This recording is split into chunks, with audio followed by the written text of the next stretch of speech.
Okay, good morning mga kulukoy. So, our topic for today is about how to compute and display the midterm grade of a student. So, the midterm grade is equal to 2/3 of the minor A exam and the 1/3 of the midterm exam. So, gisan ni nga problem sa ako ni Mr. Dulog, Jun Dulog o ni Junbert Balanes. O si Rogelio nga humamil. Shoutout daw. So, sa pag-solve ani nga problem,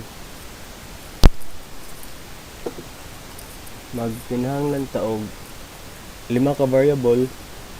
So, possible mga float atong gamiton. So, sugod nita og code ani nga problem. So siguro siya include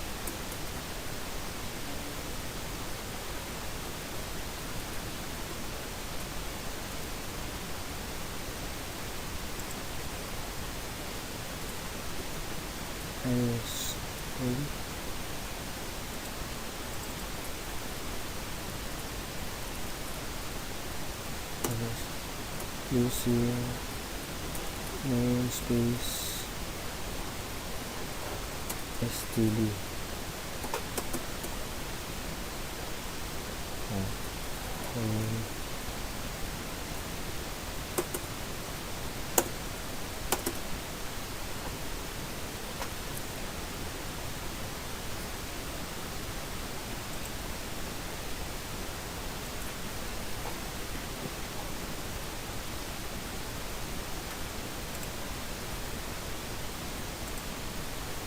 So,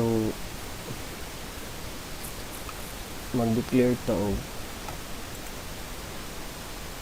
float. Float tab equals to float is midterm grade, midterm grade equals to 0. So, pwede na po nga mas maayo yung i-initialize daan ang value niya as 0. Then float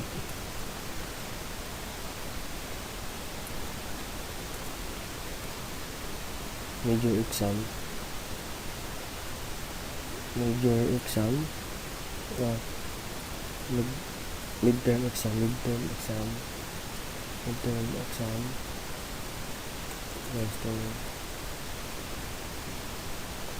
pwede na wala midterm exam, then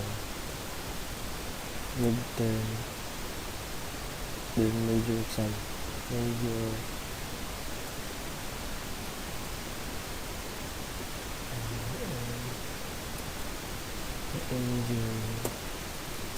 exam.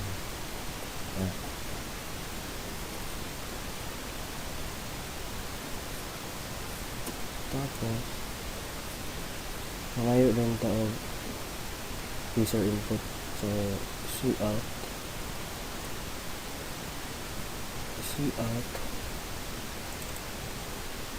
tapos ang tao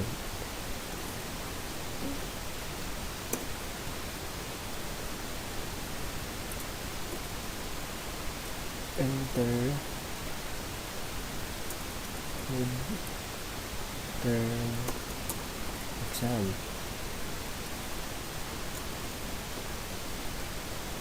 Midterm exam. Tapos CL tapos itong one is CM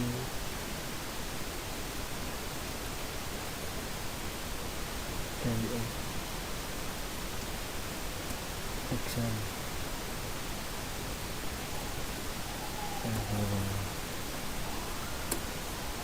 So cout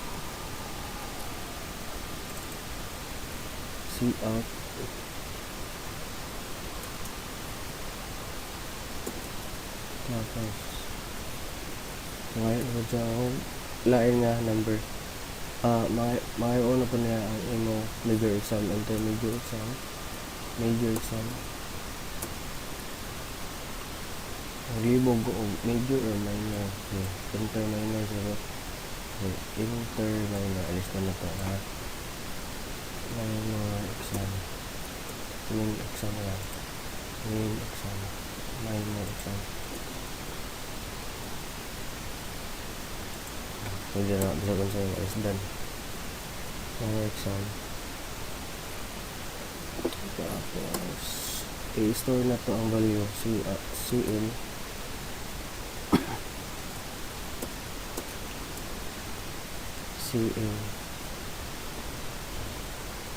min exam min exam pagkuman. So tibali diri ang part pagpangayo ng mga ano yung intermediate exam. Pag encode nimo pag type iya din na siyang i-store ano nga variable M exam minor midterm exam. Tapos sa ikaduhang line dire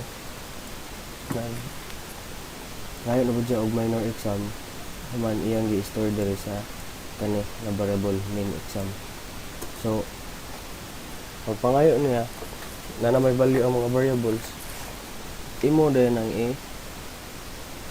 i-calculate dito na din ang program. So ang importante kabalo ka sa formula. So for example note pen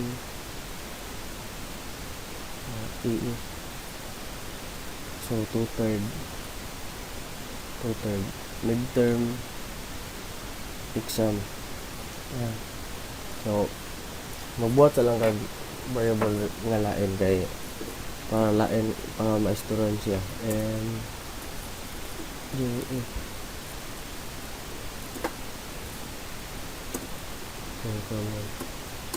unsay gamit tungod kay dili man sa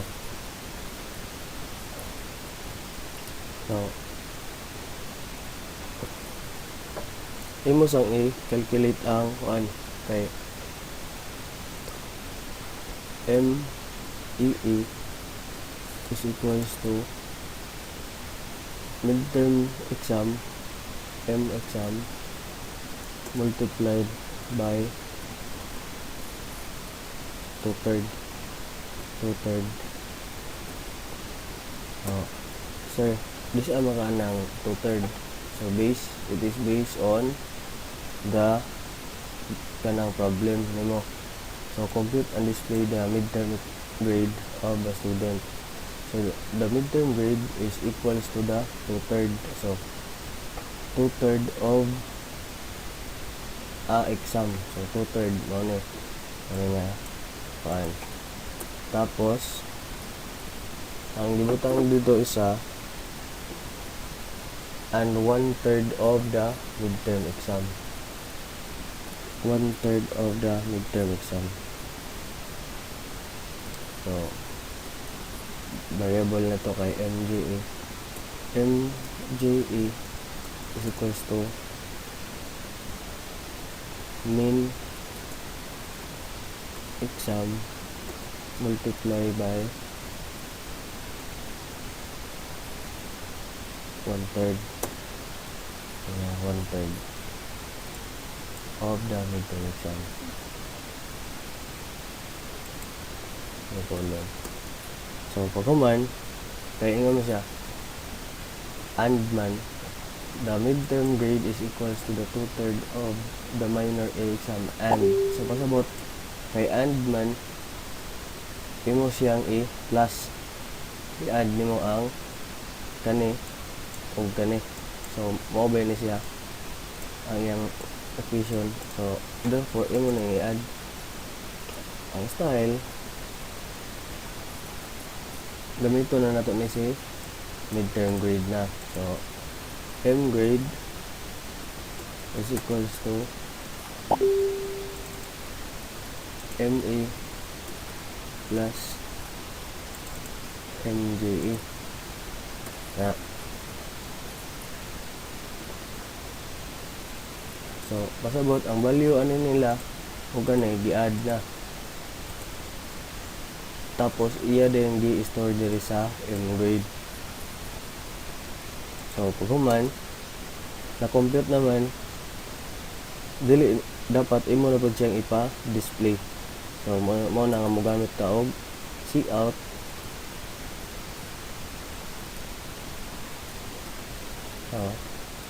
the midterm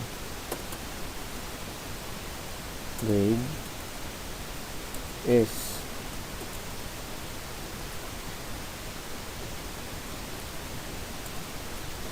MG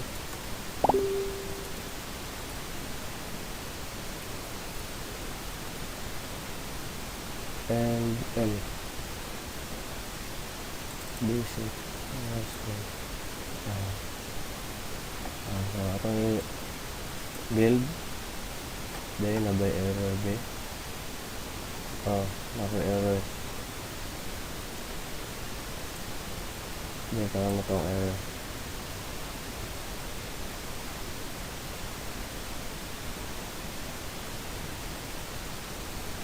And channel is to okay.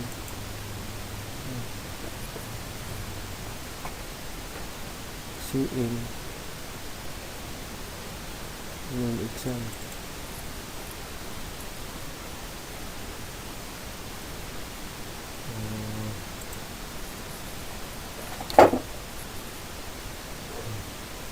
sayip ako yung kami alamit ko anak din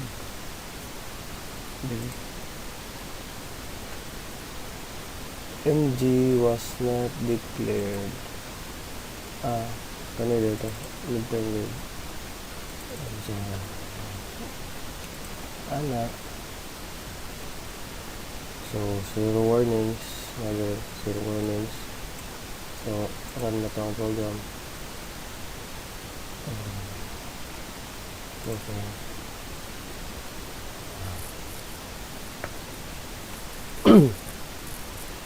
So for example midterm grade is 80 minor action niya is percentage ay 89. So ang iyang midterm grade is 83. So inana ra. So if you like this video, like na lang and subscribe. Then for those na gusto pa og lain nga tutorial, pwede mo mag-request sa kaning YouTube page. So thank you mga kalokoy.